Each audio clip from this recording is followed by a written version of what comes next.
Bonjour chers partenaires, à travers ce tuto nous allons découvrir l'interface du logiciel Desmob.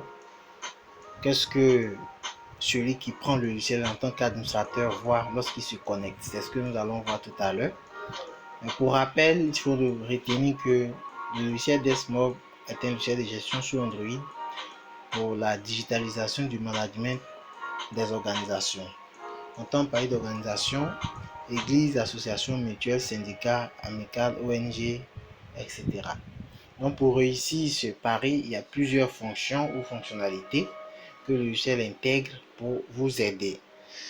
Parmi lesquelles ce que vous voyez à l'écran, et aussi nous vous disons que notre logiciel fonctionne avec ou sans connexion internet. Donc pour joindre l'acte à la parole, nous allons nous connecter à une version d'essai, une version de démonstration sans internet, et vous allez voir que ce que nous disons c'est juste, c'est vrai. Donc on se connecte. Là on voit bien que ma connexion est désactivée, il n'y a pas de connexion. Donc je clique sur ça, voilà, ça s'ouvre et je mets mes accès parce que pour se connecter au logiciel il y a un mot de passe.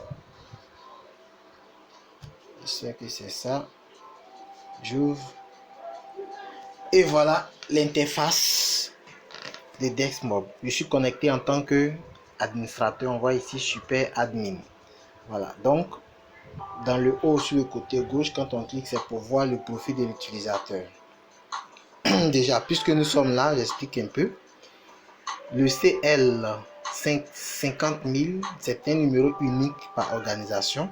C'est ce qui permet, vous, en tant que super administrateur, de permettre à d'autres personnes d'utiliser le logiciel. Donc, ils pourront utiliser ça pour créer les comptes. On va vous expliquer plus tard.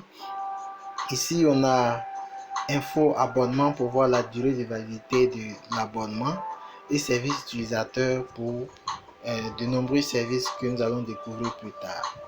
Après ça, nous voyons Desmob mobile, en parenthèse un chiffre, ça indique le nombre de contacts que nous avons.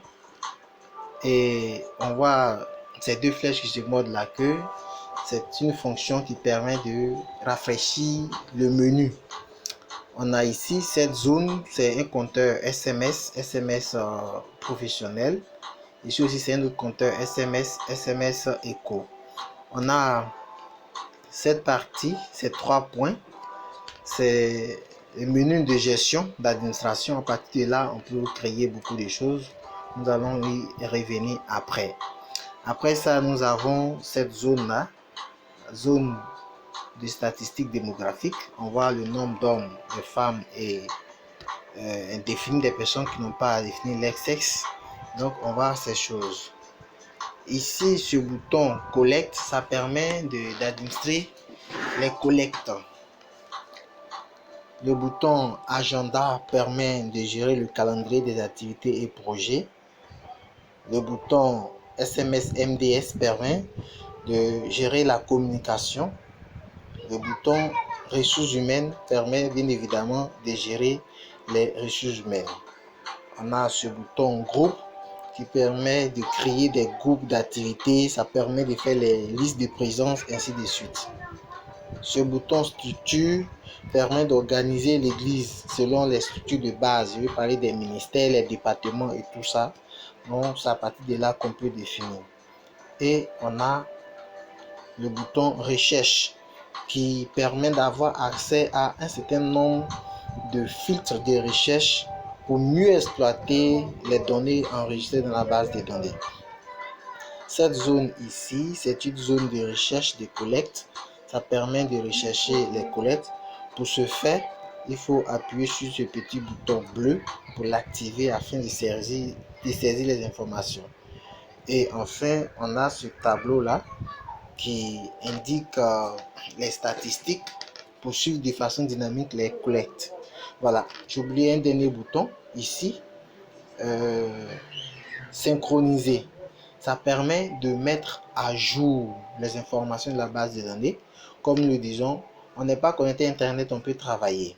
Donc, quand on finit de travailler, pour que les informations soient sur le serveur, on clique sur synchroniser. Ici, il s'agit d'une synchronisation générale parce que ça met à jour plusieurs fichiers, plusieurs informations. Dans les détails, nous allons voir que on va parler de temps en temps de synchronisation spécifique qui est liée à une seule fonctionnalité. La synchronisation ici permet à faire la mise à jour de plusieurs données. Donc, merci beaucoup et à tout de suite pour un prochain tuto. Merci.